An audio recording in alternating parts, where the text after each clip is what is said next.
Good. So my name is Miri Coral, otherwise known as Miriam Coral. I was born in Israel, and then I lived in New York most of my life, and have been in Los Angeles for some decades now. And we're filming in Venice as I speak. And my Yiddish is very near and dear to me because it was the language. I guess it's better if I look at you and not at that, right? Because it was the language that I spoke as a child. It was my very first language. It was the language with which I communicated with my parents.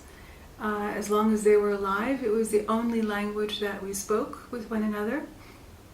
And growing up in New York with other immigrants, other Yiddish-speaking immigrants, I had the sense that Yiddish would go on forever as a very lively culture.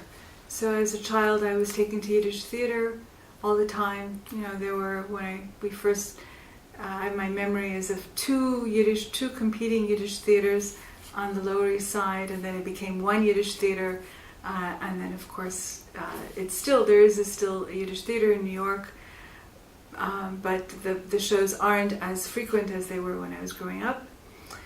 But even as I was growing up, I was the rare child at these events, at these programs.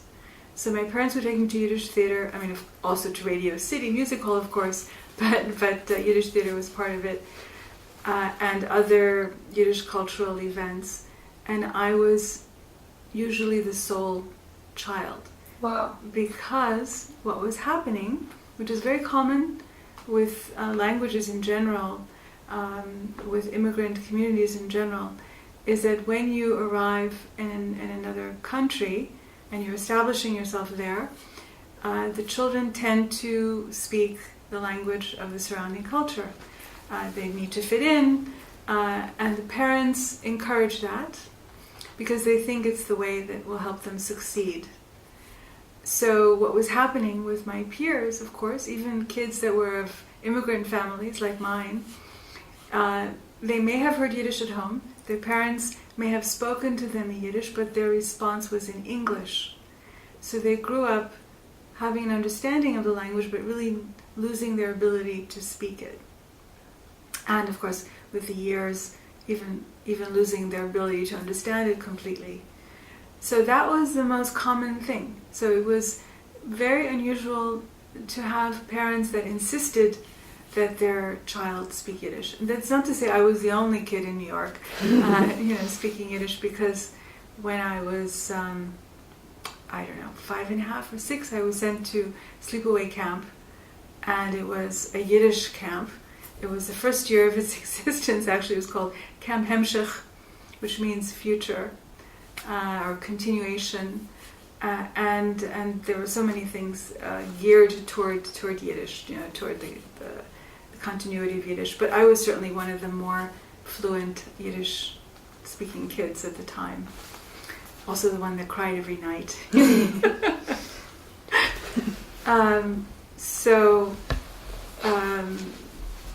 So how have you now full circle come to run the institute here in Los Angeles, and why? And so it really goes back to having continued to speak with my parents in Yiddish, right, in spite of everything, and then eventually they died. They passed away, and once my second parent passed away, I realized that I had no one to speak Yiddish with anymore, except possibly relatives in Israel, if I spoke with them on the phone, or if I went to Israel and visited them, and a few friends of my parents that I wasn't really in much communication with. It was my parents' generation.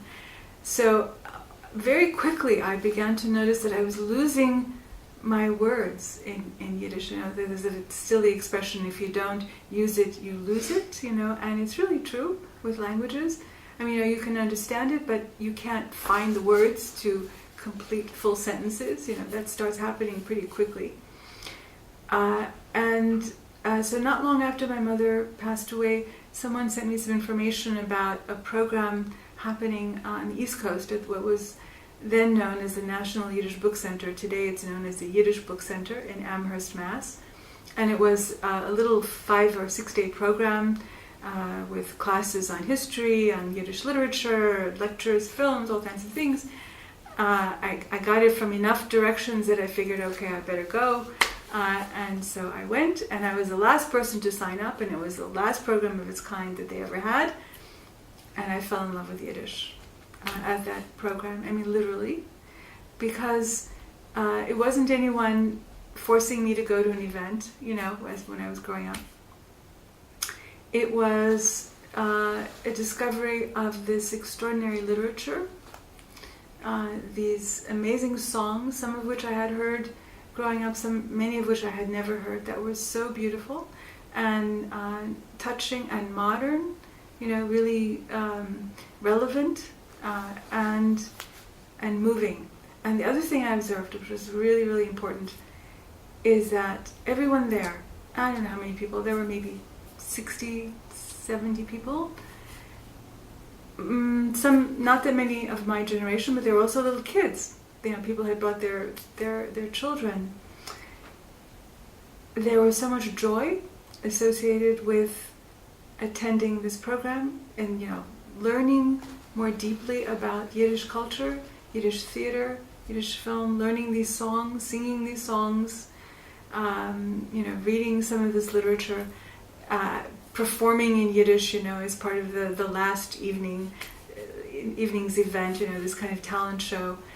And everyone was like in great joy. And I felt that too. I had tremendous joy. And so when I left that program, I befriended some people who were living in LA, and one of whom actually was part of what was called a Yiddish reading circle. In Yiddish, the word is leyen kais, leyen and to read, kais circle, that had just begun to meet a couple of years before that. And they met twice a month to speak in Yiddish and read Yiddish. And I joined them, and I found that my Yiddish was not very good. It was good. It was a native Yiddish, but not very full of rich vocabulary. Even though I had taken one course at Columbia University when I was a graduate student, just for fun, in Yiddish, and that's when I discovered that it had a grammar. I didn't know that. I really didn't know that beforehand. I was wondering. I was about to ask that. Yeah, I didn't really have any formal schooling. There weren't any schools in New York at that time, Yiddish schools. Yeah. Or if there were, my parents didn't send me. I learned Hebrew instead. So, what's the difference between Hebrew and Yiddish? Well, it's an enormous difference. Hebrew is a Semitic language. It's about 4,000 years old. Yiddish is a Germanic language. It's about 1,000 years old. It's written in Hebrew characters, which is one of the characteristics of all Jewish languages, and there are about 12 Jewish languages. But it's a Germanic language, meaning that about 70% of the vocabulary comes from German. The grammar is more or less Germanic, but there are lots of Hebrew words. In fact, you can say that Yiddish kept Hebrew alive as a speaking language all those years when it kind of went dormant and became just the language for intellectuals or ritual. So about 25% of the words in Yiddish are Hebraic origin, and maybe you know this, the rest are Slavic origin and Latin origin. So, I'm wondering, it seems like you were so immersed in Yiddish language and culture growing up. Have you found that there are things that you just can't express in English or other languages that you can really only express in Yiddish? Yes, that's definitely the case for anyone who speaks more than one language. And the other odd thing that happens is that a different part of your personality emerges.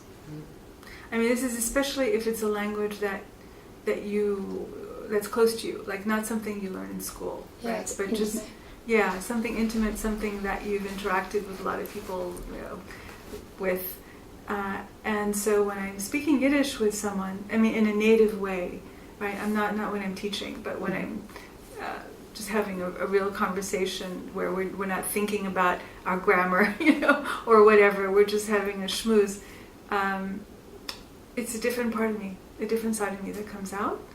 And when I speak English, although I think in English, I don't think in Yiddish. Oh, that's interesting. What about dreaming? Yeah, and dreaming is that I dream in English. English is definitely the predominant language in my life, but Yiddish is just right behind it. The heart language. Just right behind it, yeah. Are there certain times where you feel more comfortable speaking Yiddish? Like, is it more between close friends or people that you know speak Yiddish? Or is it, for say, like if you run into a feeling or an experience that an English word can't fulfill? Well, because I also do work as a translator, and I translate back and forth from English to Yiddish, not that much, but sometimes, and the other way around. I mean, I'm always very conscious of the fact that certain things are inexpressible, actually in both languages. There are words in English that really don't translate. At the moment I'm not thinking of any specific examples, but it happens all the time, of course.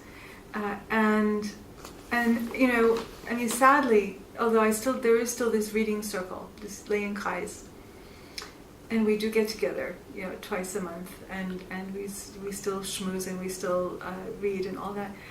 But the times when I have my real conversations, hair down kind of Yiddish conversations, is when I'm with my friends, colleagues in other countries, usually. Interesting. So one of the great benefits to me of immersing myself in Yiddish as later in life, because I was working in environmental planning most of my life, is that I get to travel the world, with Yiddish. And it used to be one of the great expressions of Yiddish that used to be said that you could travel the world with one language, and that was Yiddish. I mean, if you were Jewish and you happened to know Yiddish... Was that a saying in English, or was it a saying in Yiddish? Can you tell us in Yiddish that saying? Yes. Wir können herumfahren über die ganze Welt mit einer Sprache, und das ist Yiddish. Yeah. And it used to be true. Yeah. It used to be true because wherever you went, if you found a Jew, chances are they would speak Yiddish, because it was the language that most Jews spoke before the war. 3/4 of all Jews spoke Yiddish in 1939. So you could, and it's spread all over the world, all over. So that's not so true anymore. But there are places where you can go, where there are programs of all kinds, Yiddish intensive programs, where I've learned, where I've studied, where I've given workshops. So they're in, Paris and London and Brussels and Strasbourg, and now they're in St. Petersburg and Warsaw and Vilna and on and on and on, and also different parts of the country. But still, as it's a minority language, how does that affect you? Is that a part of the reason why you started the Institute? Because you know that you need to preserve it to continue? Or how does it feel? Do you feel the effects of being a minority language? Well, it's more than a minority language. I mean, one of the beauties of it being a minority language was, once upon a time, that it created a sense of community that was borderless. That's the unique part of Yiddish, which is, I don't think, true of any other language, really, that I know of. I mean, yes, there is a tradition and a belief system behind that, the Jewish tradition, Jewish belief system. But especially in the 20th century, when Jews were becoming more and more secular, Yiddish was the material that kept them together. It kept them having a sense of unity and community across all boundaries. Yeah. So when I was saying you could travel the world with Yiddish, it meant that if you went, let's say as an American, if I went to Buenos Aires, or Mexico City, and spoke with Yiddish to somebody, there's an immediate sense of kinship, of belonging. That goes beyond just Jewishness, because Jews can be pretty cold to one another, but there's something about that knowledge of Yiddish, which is a real binder, and did create this sense of territoriality without boundaries. Without boundaries. So that was a unique part. That's the part that's the minority language, right? That you had a sense of community within the broader majority. Okay, conversely, what's happened, of course, is it's not just that we're a minority language. No, that's no problem. You can always continue that. The problem is what happened in the last century, especially the last half of this past century, which is the Holocaust, Soviet oppression and murder of Yiddish intellectuals, the creation of the State of Israel, which determined to exclude Yiddish in order to create a sense of national identity using Hebrew, and then, of course, assimilation, which is a natural thing that happens, everywhere, to everyone. But those first three things were very potent, really, really potent. So, and I love Israel, but they really made a mistake in trying to literally eradicate Yiddish. Because one of the tremendously wonderful characteristics of Jewish diaspora communities is that Jews always spoke at least 5 languages. People were normally trilingual, quadrilingual, and more. That was just the way of life. You spoke Yiddish at home, you knew Hebrew for prayer and to carry out the tradition, you learned the surrounding language, which let's say was Polish, and then you also learned Russian, because that was important for whoever you were dealing with. You might have learned German in school, on and on and on and on. So in my parents' generation, and I hear this all the time, people's parents spoke 7 languages just as a norm. So it's kind of ironic that Israel felt that they had to have this one language, which was Hebrew, and kind of eliminate the other languages, because why not have 2 or 3 or 4 languages? What's wrong with that? Yeah. Sorry. Would you say that Yiddish kind of pulled those languages together, though? Pulled those languages together? Pulled in pieces of Hebrew and pieces of German and pieces of Polish together? Yes. Oh, sure. Beforehand, it's a fusion. It's a fusion language, and it has elements of all those languages, for sure. But that's different, right? So the writer Cynthia Ozick? Have you heard of her? No? Well, she's a well-known American writer, and also knowledgeable about Yiddish and Yiddish intellectuals, and she said something very pointed, which is that Yiddish is not a dying language. Yiddish is a murdered language, and that's something we can't forget. That most of the people that went to their deaths in the Holocaust were Yiddish speakers. And the other thing, and just it goes back to your question about my creation of the Institute, is that in 1998 I was invited to go to Vilna, used to be known as Vilna in Lithuania. It used to be known as the Jerusalem of the West, the Jerusalem of Lithuania, because it had this amazing Jewish and Yiddish-speaking community. It was a center for Yiddish culture, modern Yiddish culture. And in 1998, Yiddish had not been spoken there for 60 years, because 95% of the Jews of Vilna were murdered. 95%, that's an enormous amount. But in 98, someone that I befriended at Oxford, when I was studying Yiddish there, created a summer program in Vilna. So I went to Vilna and I was helping to teach in that course, and I was also studying. But what I really got for the first time in my life was that what was lost in the Holocaust wasn't just the speakers of Yiddish,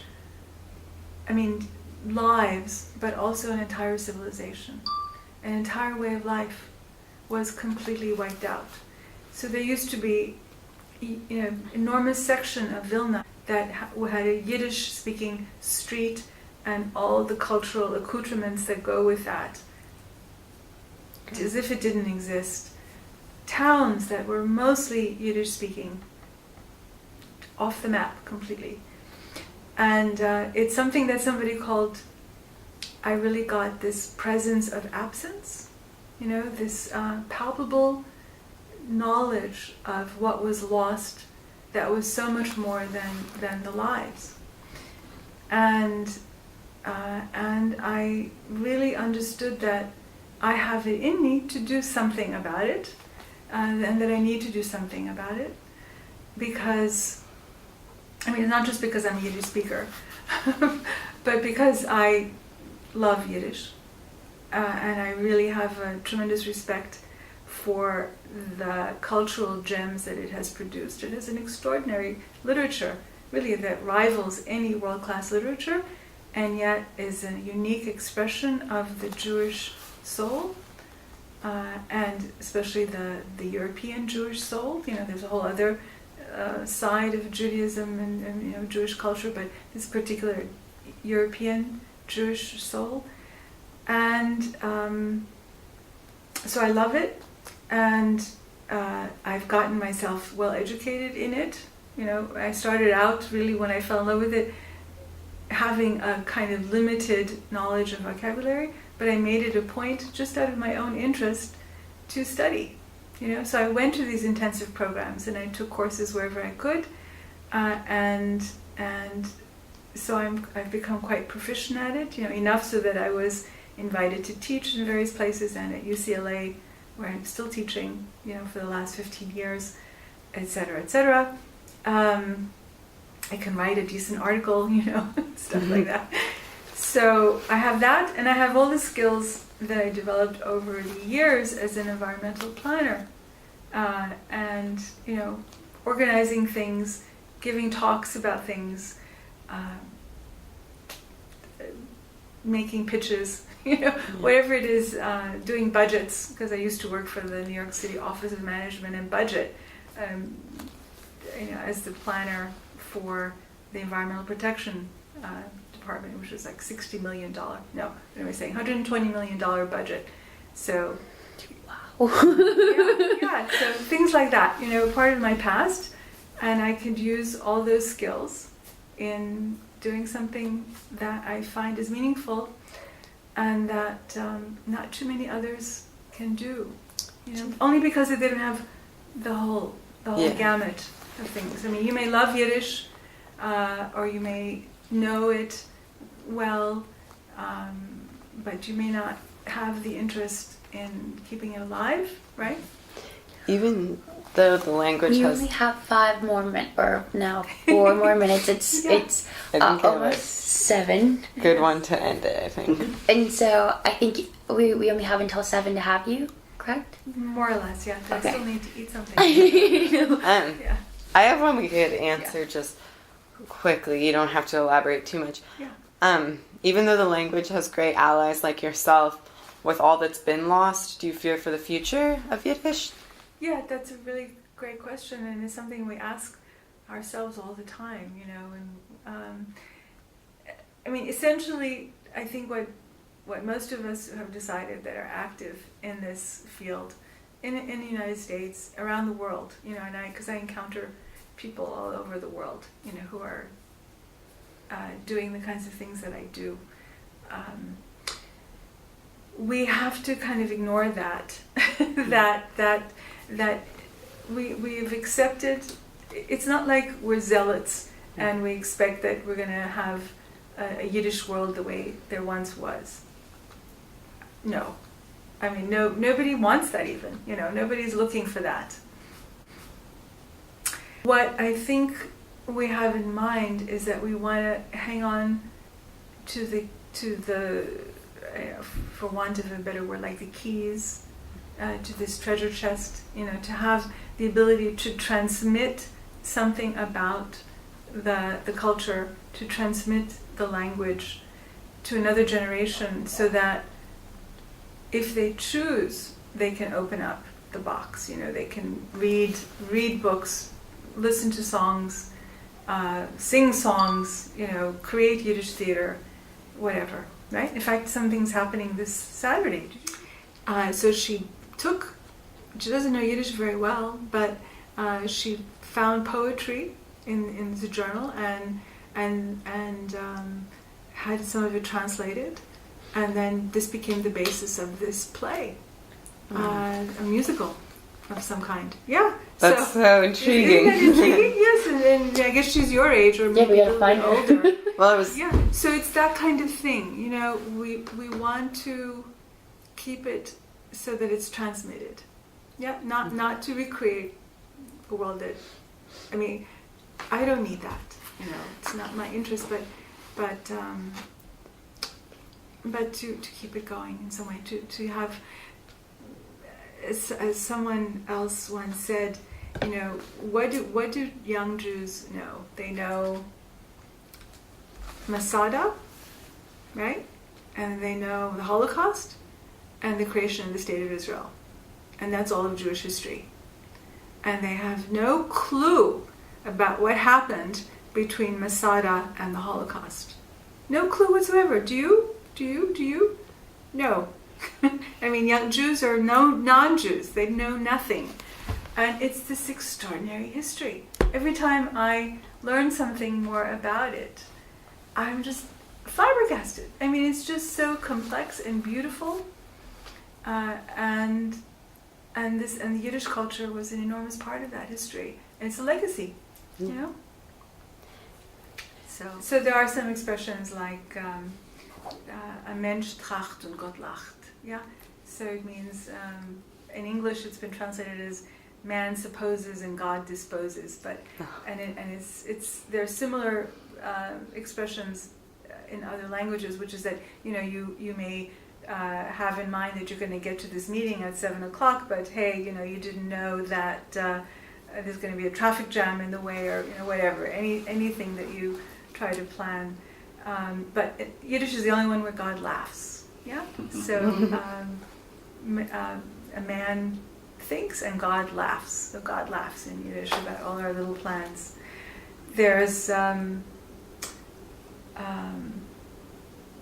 another wonderful one, which I think captures some of the juiciness of Yiddish, which is Es wird helfen wie a teuten Bankes, which means it won't do you any good at all. Like, don't even bother. This is like, don't even bother. And the literal translation is, this, whatever you have in mind, will help like cupping the dead. Okay, so what is cupping? If you know, are you familiar with Chinese medicine where they use those cups, right? That are heated and create little vacuums. In Eastern Europe, they were called bankes, and it was a remedy. It was a very common folk remedy. It was used on the chest and the back if someone had some kind of respiratory ailment. Yeah, it was a way to help draw out stuff, and to heal people.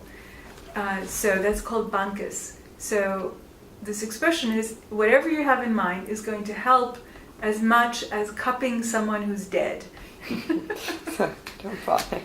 Right? So don't bother, right? Yeah. So that's a little bit of an idea. Yeah? Thank you. Something that keeps striking me is the cleverness of the language. Yes. Yeah, there are no curse words in Yiddish. Oh. Nothing like in English. Mm-hmm. The curses are long and involved. There are euphemisms for the devil. You can tell someone you want a plague, to get them, but you can't say anything vulgar. Yeah, it's really about the vulgarisms in my family came from Russian. If they wanted to curse, that's what they would use, but nothing in Yiddish. Yeah.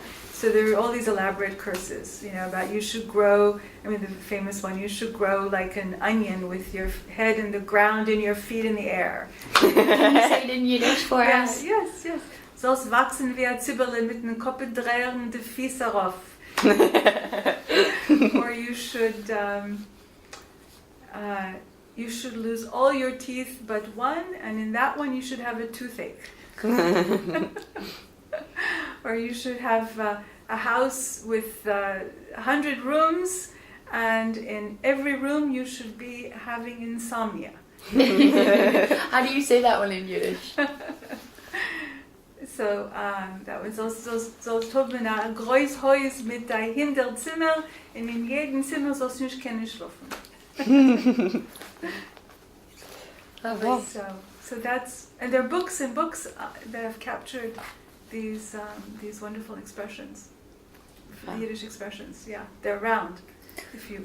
It's lovely to capture you saying them though, because you bring it to life, and even just like your smile, like, gives us a deeper understanding of like the fun of the language, and the life of the language. Yeah. Well, when you say fun, I think it's great that you say that. The sad thing for me and others who are serious, what shall we say, instructors, or keepers of the flame of the language, is that too often it's associated with just humor, yeah, and not even very good taste humor, yeah. And people, if they most English speakers know Yiddish words, but they know words like schlepp and schmuck, and schmegege and whatever, So it's all of these not such nice words, and that it's just about telling jokes and tell me something in Yiddish, make me laugh, as if that's all there was. And yeah, the humor is a big part of it. It's one of those great elements of being able to laugh at oneself. That's so Jewish, being able to laugh at life, at whatever is thrown at you. It's a kind of a survival strength, you might say. But if you reduce it all to just that, then you've lost. That's the danger. Yeah. 95%. You've lost 95% of what's there, just for that. Yeah, and I also think that knowing more than just that gives it the life, breathes life into the language and the culture.